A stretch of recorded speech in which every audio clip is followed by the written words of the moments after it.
예수 옆에 매달린 도둑. 그 첫 번째 이야기.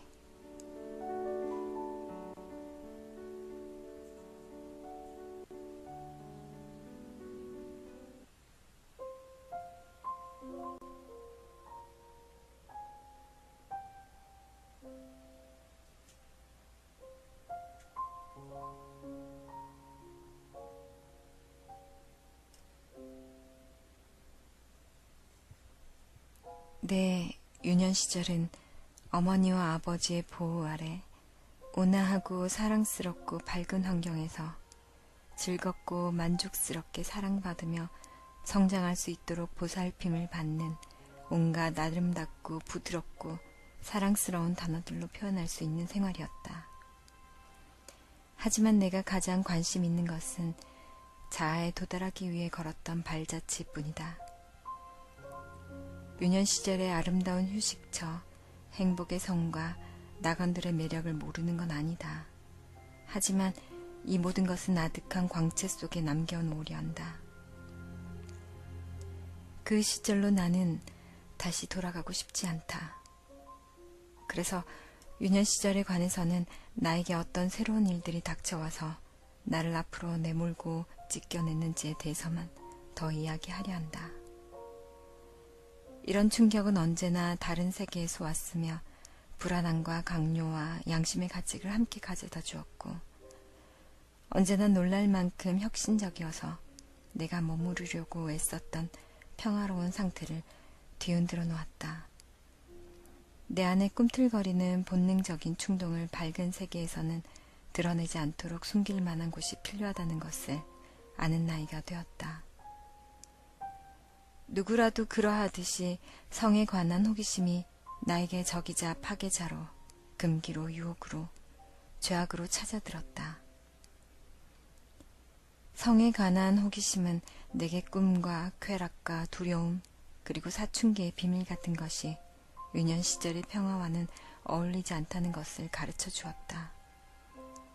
나는 다른 사람들과 똑같이 행동할 수밖에 없었다. 어린아이가 아니었으면서도 아이처럼 생활하며 이중적으로 굴었다.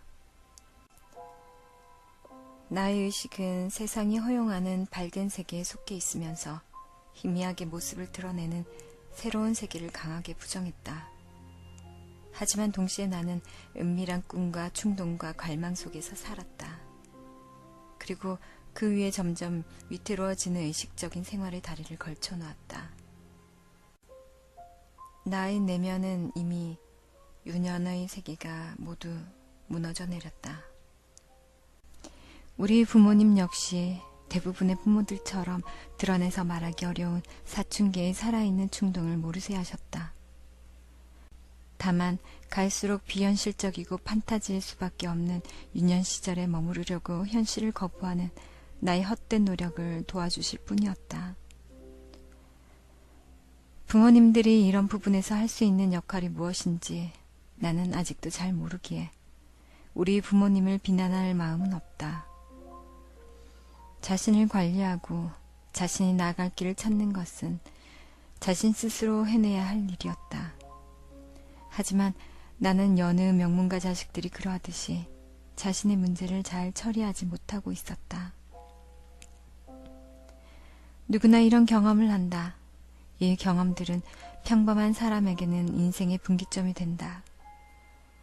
자기 삶의 욕구가 주변 세계와 갈등에 빠지고 혼신의 힘을 다해 싸워서 쟁취해야만 앞으로 나아갈 수 있다.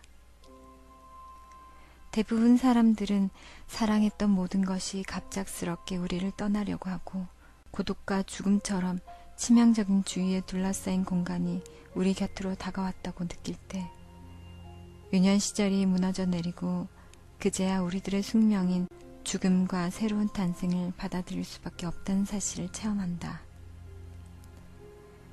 이러한 경험은 평생에 걸쳐 단 한 번 가능한 것이다.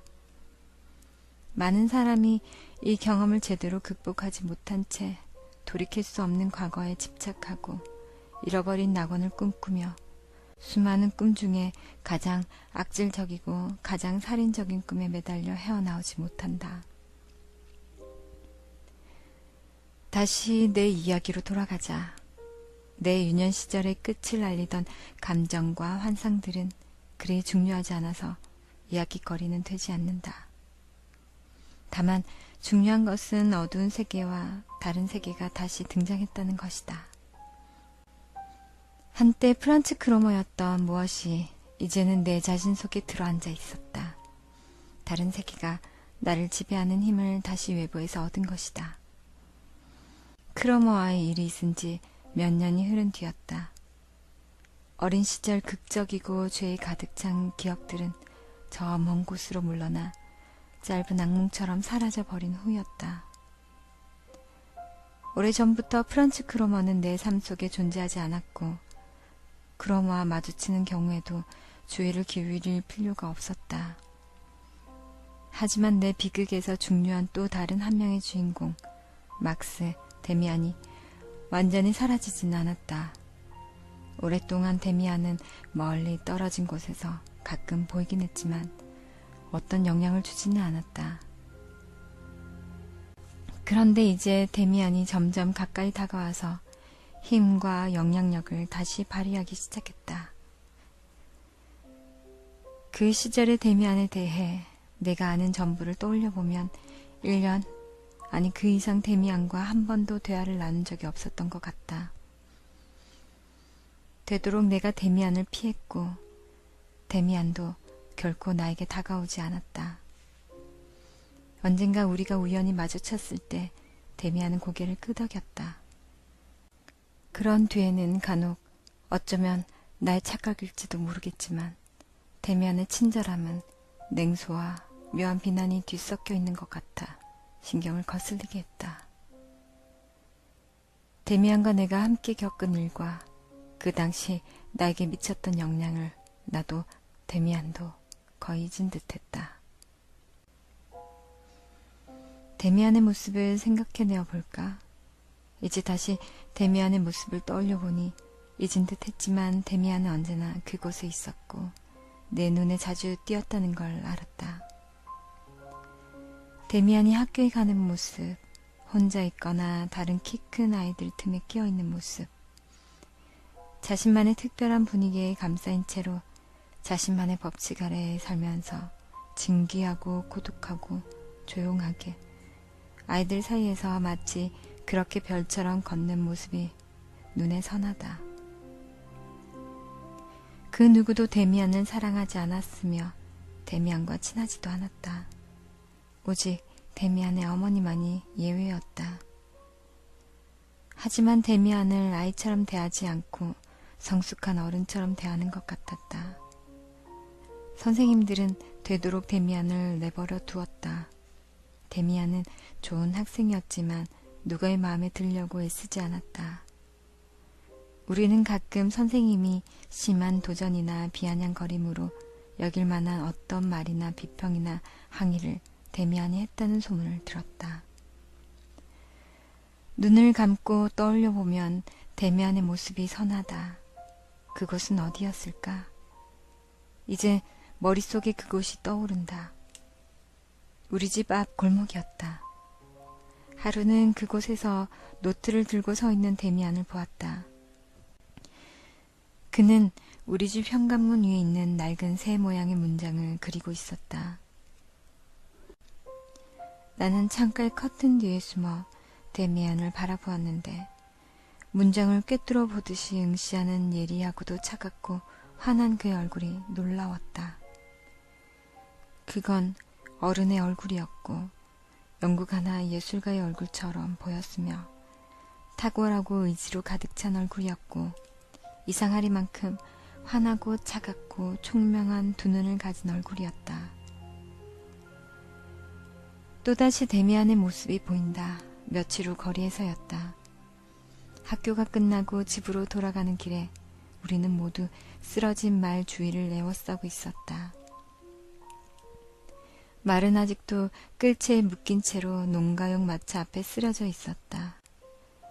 말은 무언가를 애원하듯이 간신히 콧구멍을 벌름거리며 숨을 헐떡거렸고 우리 눈에 보이지는 않지만 어딘가의 상처에서 흘러내린 피가 말의 옆구리와 거리의 하얀 먼지를 검붉게 물들이고 있었다. 메스꺼움의 그 광경에서 몸을 돌렸을 때 나는 데미안의 얼굴을 보았다. 그는 앞으로 비집고 나오려 하지 않고 그와 어울리게 맨 뒤쪽에서 편안하고 여유 있는 모습으로 서 있었다. 데미안의 시선은 말의 머리에 고정된 것 같았다. 여전히 깊고 고요하고 열광적이지만 한편으로는 놀랄 만큼 냉정하게 느껴지는 집중력이었다. 나는 오랫동안 데미안을 쳐다보지 않을 수 없었다. 나는 분명하게 의식한 것은 아니지만 바로 그때 매우 독특한 것을 느꼈다. 나는 데미안의 얼굴을 보고 있었다. 나는 데미안의 얼굴에 소년의 얼굴이나 어른의 얼굴 말고도 더 많은 다른 것이 담겨 있다는 걸 발견했다. 데미안의 얼굴은 소년의 얼굴이 아닌 또 다른 무엇이었다. 여자의 얼굴도 조금은 담긴 것 같았다. 데미안의 얼굴은 어른이나 아이, 나이 들었다거나 어리거나를 넘어서서 왠지 수천 살쯤 되거나 시간을 초월한 모습처럼 보이기도 했고 우리가 사는 곳과는 다른 시간대의 세계에서 온 것처럼 보이기도 했다. 짐승이나 나무나 별이 그렇게 보일 수 있을지도 모른다. 내가 어른이 되어서 지금이야 말하는 것들을 그때 당시에는 정확히 몰랐고 제대로 느끼지도 못했다. 단지 무언가 비슷한 것을 느꼈다. 아마도 데미안은 미남이었던 것 같고 그런 그가 어쩌면 내 마음에 들었던 것일 수도 있고 내 눈에 거슬렸을 수도 있다. 그 어떤 것도 확실하지 않다. 나는 데미안이 우리들과는 다른 한 마리 짐승처럼 혹은 영혼이나 환상과도 같은 존재처럼 느껴졌다. 그때 데미안이 진짜 어떤 모습이었는지 모르겠지만 우리들의 생각으로는 닿지 않을 만큼 다른 사람이었다. 더 이상 아무것도 기억나질 않는다. 이것마저도 일부분은 그 후의 인상들에서 재구성해낸 건지도 모른다. 몇 년이 흐른 뒤에야 비로소 나는 데미안과 다시 가까워졌다. 데미안은 동급생과 같은 시기에 교회의 견진성사를 받지 않았다. 이런 일은 당시 관습에서 어긋나는 것이라 금방 사람들의 입에 오르내렸다. 학교에서는 그가 원래 유대인이다, 이교도다 하는 소문들이 파다했다. 어떤 아이들은 데미안과 그의 어머니는 무신론자라고도 했고 말도 안 되는 사이비 종교를 믿고 있다고도 했다. 소문은 과장되어 데미안이 자신의 어머니와 애인 사이로 살고 있다는 말도 나돌았다. 아마도 지금껏 데미안은 신앙 없이 자란 것 같았고 이 부분이 데미안의 미래에 어떤 불이익을 가져올지도 모른다는 우려를 불러일으킨 것 같다. 그래서였을까? 데미안의 어머니는 2년이 지나서야 뒤늦게 데미안이 견진성사를 받도록 했다. 이렇게 해서 데미안은 몇 달간의 견진성사 수업 동안 나와 동급생이 되었다. 얼마간 나는 데미안에게서 멀리 떨어져 있었다. 되도록이면 데미안과는 어울리고 싶지 않았다. 그는 너무나 많은 소문과 비밀로 에워싸인 인물이었다. 그러나 사실은 크로마 사건 이후로 내게 꺼림칙하게 남아있던 빚진 마음이 데미안과 가까워지는 것을 막았다. 그리고 내 자신만의 비밀에 집중하느라 데미안에게 신경 쓸 겨를이 없었다. 견진성사 수업 기간은 내가 성적인 문제에 결정적으로 눈뜬 시기와 일치했다. 그래서인지 집중하려 노력했지만 경건한 교리가 관심을 끌지는 못했다. 신부님의 말씀은 나에게는 멀리 떨어져 있는 고요하고 성스러운 비현실적인 세계에 존재하는 이야기였다. 그것이 제 아무리 아름답고 가치 있다 하더라도 적어도 현실적이거나 자극적이지 않았다. 그에 반해 성적인 문제는 눈뜨기 시작한 바로 앞의 현실이었고 매우 자극적이었다. 이러한 상태 때문에 갈수록 나는 수업에 무관심해졌고 그만큼 더 데미안에게 관심을 갖게 되었다. 그 무엇인가가 우리들을 연결해 주는 것 같았다. 나는 이 기억의 끈을 되도록 정확히 따라가야겠다. 내 생각으로 그것은 이른 아침에 아직 교실 불이 켜져 있던 때의 일이었다. 신부님은 카인과 아벨의 이야기를 하셨지만 나는 신부님의 이야기에 귀 기울이지 않고 졸음에 빠져들고 있었다. 신부님이 어조를 높이고 힘을 주면서 카인의 표적에 관한 이야기를 시작했던 바로 그때 영감이랄까 경고 같은 것이 느껴졌다.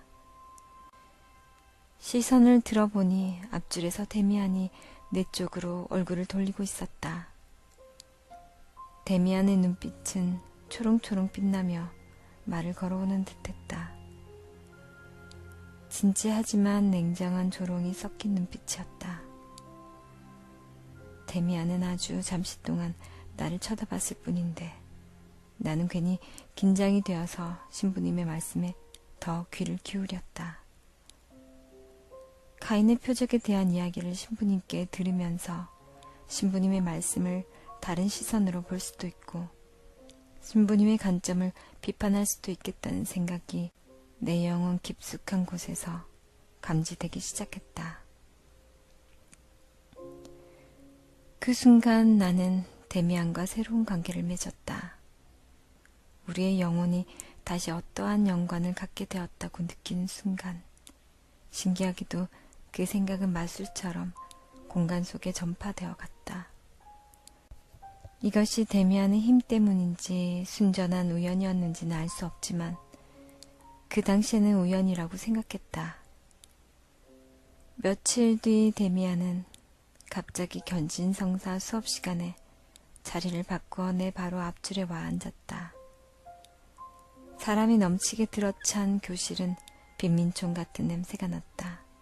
하지만 아침마다 데미안의 목덜미에서 풍기는 비누 냄새는 얼마나 부드럽고 신선했는지 아직까지도 생생하게 기억하고 있다. 며칠이 흐른 뒤 데미안은 다시 자리를 이동해서 내 옆에 앉았고 겨울과 봄이 다 가도록 자리를 옮기지 않았다. 지루한 아침 수업은 완전히 달라졌다. 이제 수업은 졸리지도 지루하지도 않았다. 어느새 나는 그 시간을 기대하고 있었다. 우리 두 사람은 가끔 극도로 집중해서 신부님의 말씀에 귀를 기울였는데 곁에 앉은 데미안은 눈빛 한 번으로 주위에서 들을 이야기나 말을 나에게 알려주었고 나는 그 신호를 따랐다.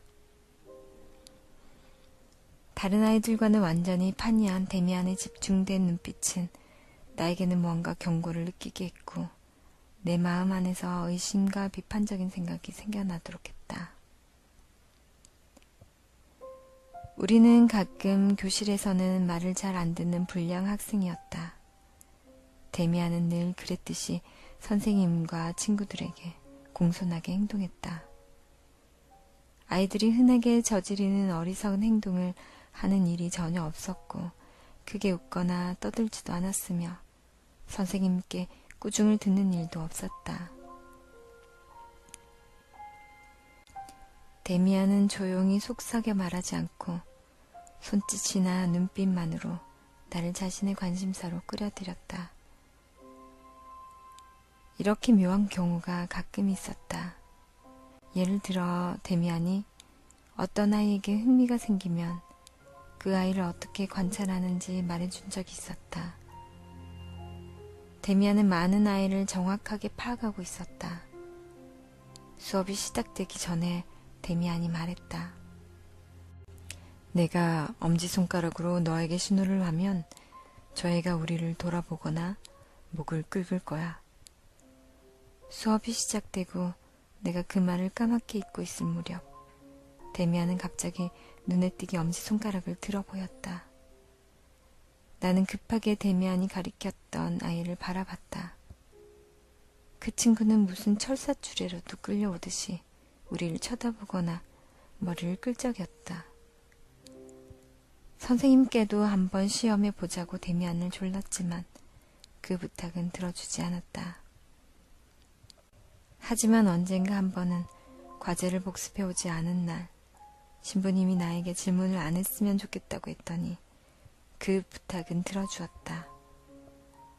신부님은 문답 교과서 한 구절을 암송시킬 아이를 찾다가 마침 시선이 죄 지은 듯이 불안에 떨고 있는 내 얼굴로 멈추었다. 신부님은 천천히 데미안의 옆으로 다가와서는 나를 향해 손짓을 하며 내 이름을 막 부르려는 찰나 무언가 마음이 복잡한 듯 옷깃을 만지작거렸다. 그러더니 자신의 얼굴을 바라보고 있는 데미안에게 시선을 옮겨 무엇인가를 물어보려다가는 갑자기 몸을 돌려 잠시 기침을 하고 다른 학생을 시켰다. 이 장난은 무척 재밌었는데 데미안이 나에게도 번번이 같은 장난을 한다는 걸 알아챘다. 등굣길에 갑자기 데미안이 내 뒤를 따라온다는 느낌이 들어서 되돌아보면 데미안은 정말로 거기에 있곤 했다. 정말로 넌 원하는 대로 다른 사람의 생각을 조종할 수 있어? 내가 물었다. 데미안은 흔쾌히 친절하고 논리적으로 어른스럽게 설명해 주었다. 아니, 그는 말했다. 그건 불가능해. 신부님께서도 말씀하셨지만 사람한테 자유의지란 건 없어. 다른 사람한테 내가 원하는 것들을 생각하게 만들 수 없듯이 나도 내가 원하는 걸 남한테 생각하게 만들 순 없어. 하지만 우린 사람들을 잘 관찰할 수는 있어. 그러면 가끔 그 사람이 무슨 생각을 하는지 또 무엇을 느끼는지 꽤 정확하게 알아차릴 수 있지. 그렇게 하면 대개 그 사람이 다음 순간엔 무엇을 할 건지 예측할 수 있는 거지. 아주 간단해. 단지 다른 사람들은 그걸 모르고 있을 뿐이지. 물론 연습이 필요하긴 해. 예를 들면 나비 종류 중에는 수컷보다는 암컷의 수가 훨씬 적은 나방이 있어. 이 나방도 다른 곤충들처럼 똑같이 번식을 해. 수컷이 암컷을 수정시키면 암컷이 알을 낳는 거야. 만약에 네가 지금 암컷 나방을 한 마리 가지고 있다면 이런 실험은 생물학자들이 주로 하는데 이 암컷을 찾아서 밤에 수컷들이 날아오는 것을 볼 수 있을 거야. 몇 시간씩 걸리는 먼 곳에서 날아온 거지. 몇 시간이나 되는데. 생각해봐. 수킬로미터나 떨어진 곳에서도 수컷들이 부근의 유일한 암컷을 알아차리는 거야. 사람들은 그 사실을 증명해 보려고 애쓰지만 어려운 문제야. 어떤 냄새나 그 비슷한 무언가가 있겠지. 사냥개가 눈에 보이지도 않는 흔적을 추적해내는 것처럼 말이지. 알겠어? 그것도 바로 이런 종류의 경우야. 생태계에서는 이런 일이 많이 일어나고 있지만 아무도 그것을 명확하게 설명할 수는 없어. 하지만 이 정도는 설명할 수 있겠지. 만약 그 나방의 암컷이 수컷만큼 많이 있었다면 그것들도 그렇게 예민한 후각을 갖진 않았을 거야. 나방들은 짝을 찾는 일에 여러 세대를 걸쳐 훈련되었기 때문에 그런 후각을 갖게 된 거지. 짐승과 마찬가지로 인간도 자신의 모든 주의력과 온 의지를 한 곳에 모은다면 목표에 도달할 수 있을 거야. 그게 전부야. 네가 생각하고 있는 것도 바로 그래. 어떤 사람을 아주 세밀하게 관찰해봐. 그럼 자기 자신보다도 상대방에 대해 더 많이 알게 될 거야.